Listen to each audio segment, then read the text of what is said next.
Assalamu alaikum agayın. Саламатсыңарбы көрөрман. Күнү кечө УКМКнын жетекчиси Камчыбек Ташиев мырза мына Кара Суу шаарындагы Манас стадионуна барып, ошол жерде маалымат берди. А кишинин маалыматын угуп атып, мен ушул азыркы Кыргыз мамлекетиндеги тартип кодексин уккандай болдум да. Анан ошол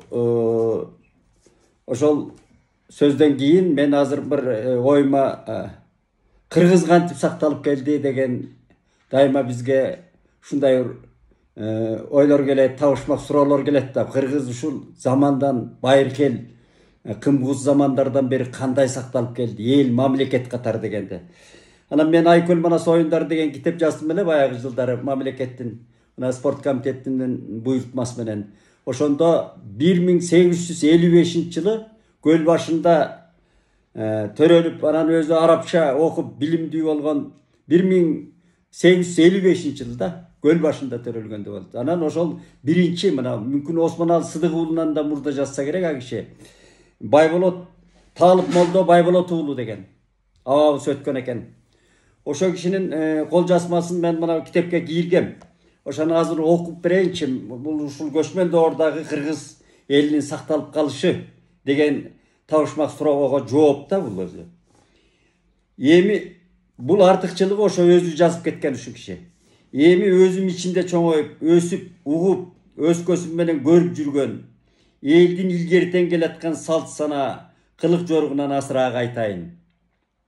Журттун аксакал бийлери, баатырлары көчсө, консо, баш кошуп кеңешип, бир кишидей журтту көчүрүп, конгондо элдин алдында, эр жигиттер эл четинде, жоо бетинде сыртынан күзөтүп бакканы.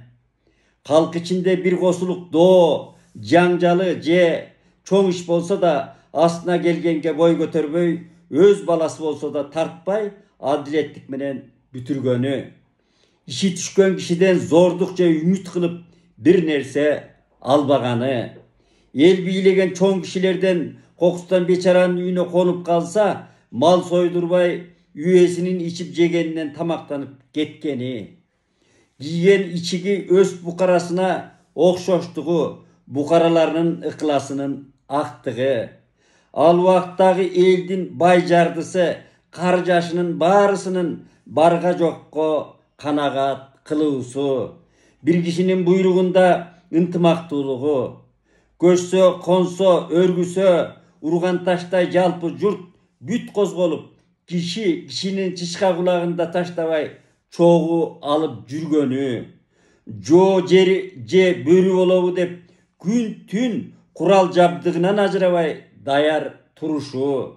Жоого минүүчү атын жанынан ажыратпай, этинен өткөрбөй, жетелеп, ченеп, откоруп, суутуп, табынан кайтарбаганга маштыгы. Жарды жакырга карамдуусу, конок же мусапырга сыйлуусу. Зарыл болгонго колдо барын аябаган жоомарттыгы. Ырчы, манасчы, комушчуну алыстан болсо да алдырып, өнөрүнүн урматына тогустап мал бергени, ардактаганы. Бай жарды деп бөлбөгөнү, топуктуулугу жана сабырдуулугу. Кери кеткен бири-бири менен кеңешпейт деп кеңешсиз иш кылбаганы. Ачкага аш, жылаңачка тон, жөөгө ат аяба деп бейтааныш жөө адамга да атынан түшүп бергени.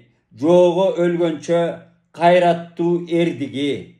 Элдешкен журтка бир туугандай ынтымагы, кечиримдүүлүгү, чын сөздүүсү, убадага бектиги. Калп ырыс кесет, жалганчынын үй күйөт деп насият айтканы. Тилиңди бурба, кийимиңдин түрүн бузба, салтыңды бек карма деп өз улутунун касиетин сактаганы. Анткорлонбогон кайрымдуулук боорукердиги. Кимдир бирөөдөн кыянаттык, бузук, жалган жаман иш билинсе, бардык эл журт ал антишсе да шенинен чыгарып салганы дейт.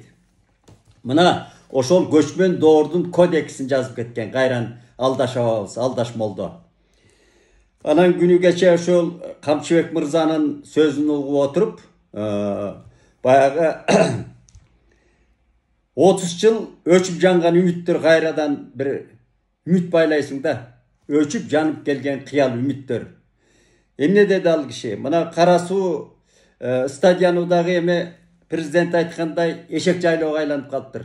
Аны толук көрдүк, ошо видеодон көрүп атабыз. Эмне болуп калган эми? Ушул белден чөп бурала өсүп, таптакыр кара болуп калыптыр. Анан Манастын атын алып жүргөн. Эми Кара Суу району өзү жөн район эмес. Биринчиден эл эң көп жиш жайгашкан район.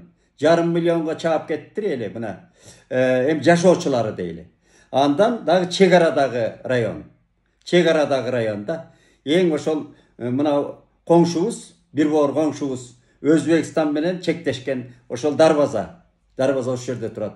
Анан ошол жердин кебетеси ушундай. Камчыбек мырза мына ошону оңдоо жөнүндө жакшы бардык баягы көрсөтмөлөрүн, кеп кеңешин айтты. Анан мага айрыкча жакканы мен мына бүдөңгү ойдо күдүк ойлорду жандырды да.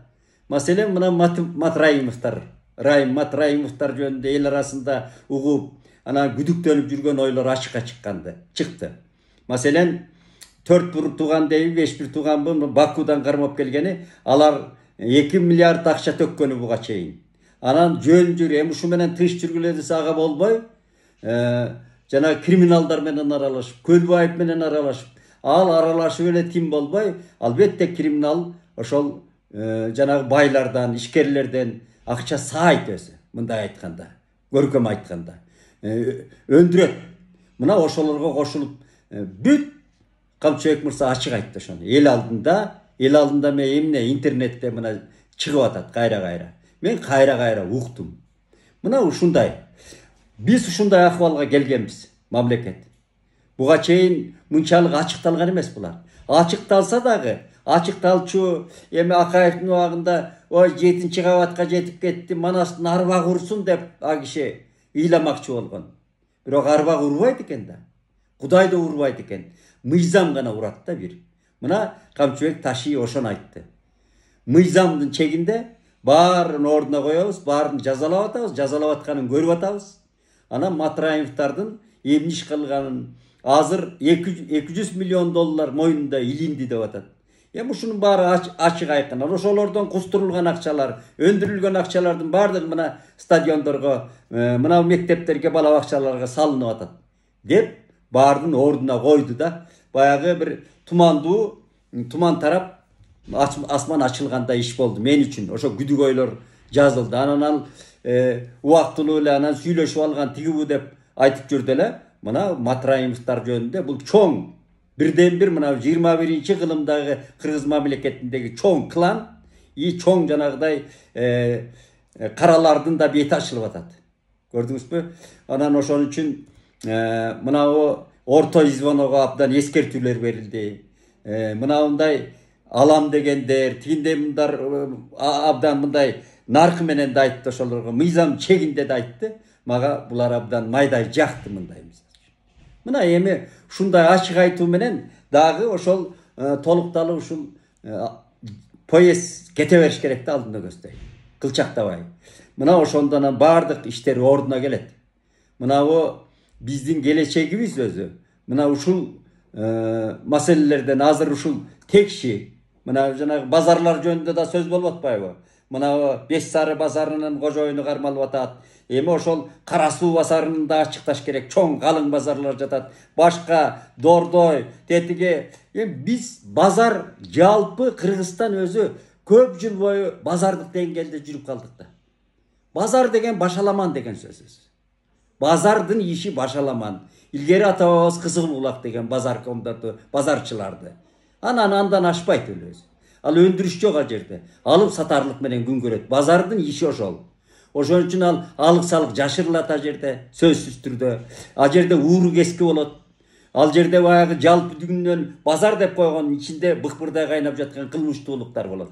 Ошонун баарына азыр текши менимче ошондой чабуулдар кетип атат да.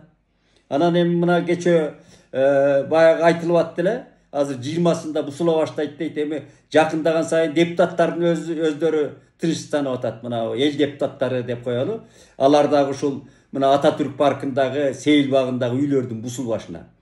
Мына кечээ мен сүйлөдүм. Олжобай Шакирди 5 жылга кесип атат. Үлгү болуш үчүн кесип атат. Мына мындайлай түшүнөйүчү мен. Ошол эскертүү катары. Мына мындай сүйлөй бербеш керек. Мыйзамдын алдында деп мен түшүнүгүмдө да. Болбосо Олжобай кесиле турган шартта меселе. Андай чоң кылмыш жок эле маселен. Ошо 5 жылга тете кылмыш жасаган эмес. Мына эскертүү берилип атат. Эскертүү берилсе, мына бул Ататүрк паркы анда талкаланыш керек, бузулуш керек. Жок, андагы адамдардын укугу, а жердеги кайра колдон колго өткөн деген жанагы кызыл китеби берилген, анан эмне деген мыйзамга таянсан да бузулбаш керек. Эки жол турат. А үлгү болгон келечекке мына биз азыр тазалануу текши жүрүп атабы? Анда текши болуш керек дагы биздин психологияга ошондой орнош керек. Мындан кийин тетиги көз боемочулук менен көбү билип эле турган ошол Ататүрккө үйлөр салынбашын, өздөрү деле түшүнгөн. Ошондо мына Апас Жумагулов өзү башында турган ушул киши турган экен да мына. Өкмөт башкарган кишилер турган. Ошолор алыптыр да эми. Тизмесинде жүрбөйбү. Ошолор уялбай этпей эле ошол жерде калган да. Анан өздөрү бузуп атса мыйзамды. Анан калган эл эмне болот? Анан калган эл каптап Бишкектин тегерегинин баарын басып алганда. Жапайчылык болгондо мындай айткандачы. Эмне деген анын баарын эми буздура албайт экен. Чекесинен кайра мыйзамдаштырып элге, карапайым элге жанагы эптеп күбөлөк менен жанагы топурак менен салып алган үйлөрүнө документ бердирди да президент эми. Алар дворец курган эмес, эптеп баягы айылдардан келген, оокат кылам деп келген бечара элге берилди. Көздү жууп туруп. Ал эми мына мамлекетти башкарган, сот системасын башкарган депутаттар дагы караларга кошо аралашып анан Ататүрктү басып алганда бир жагын. Эгерде мына эки эле жол бар да. Оңго кетсең атың өлөт, солго кетсең өзүң өлөсүң, анан ортодо бир жол табыш керек деген. Мына ушул чоң эртең чоң сыноо болот. Аны бир уч кишилерди кандай кылат? Мамлекет компенсация бериш керек, карап туруп комиссия менен. Анан бусам десе бусуш керек. Келечекке кылымдарга ошондой жанагыдай мыйзамды өздөрү бузган ошол кишилерден да өндүрүп кайрадан бар да ошол ортодон сатып булт этип чыгып кеткен ошол кездеги чиновниктердин акчалары бар. Менимче ошолордон өндүрүш керек кайрадан. Жанагы кийинки ортодон алган ишкерлер деп атпайбы? Москвада жүрүп алды, Россияда жүрүп алгандарга компенсацияны тетиги түбүндөгү бузгандардан ошол чоңдордон ошо кездеги алган жөн киши алган эмес ал. Биринчи алгандарды. Биринчи дочерний алгандарды. Ошолордон кустуруш керек, дагы бериш керек буларга. Үлгү катары калыш керек. Ушундай. Анан мен мына азыр Камчыбек мырза абдан жана футболдук федерация деп ушуну колуна алып, футбол эми дүйнөлүк оюнга биз кечээ дагы мен кеп кылдым. Мына биздин көчмөндөр оюндар деген бул чоң оюн өзү. Биздин улуттун нарктын бир чоң улуттук идеологиянын, улуттук каада салттын, касиеттин бир чоң салаасы. Улуттук оюндар. Улуттук оюндарды мына профессионалдык спорттон бөлүп чыгыш керек да президенттин алдына жана Манас театры сыяктуу президенттин алдына түз караты өзүнчө. Анан биздин бренд, анан жана ат майдандардын баарын уш жерге алып келиш керек дагы ушунун жетекчилерине. Биз эми какшап жүрөбүз го мына Манас театры тиги бу дегенде жаштар болсун деп атабыз, бирок ошол жерге татыктуу адамдарды коюш керек да. Татыктуу. Анан ошол адисти кайсы театр болобу, кайсы тармак болобу, чыныгы машыккан адистерди коюш керек. Менимче ушул ат майдандарын текши параллельно ошол стадиондорго кошо оңдоп кетсе, абдан жакшы болот эле. Мен айтып коеюн дегеним ошол. Анан кечөөкү ушул Камчыбек Ташиевдин билдирүүсү менин абдан мындай үмүтүмдү жандырып, баягы мындай бүйүрүмдү кызыткан үчүн сүйлөдүм да. Аман бололу.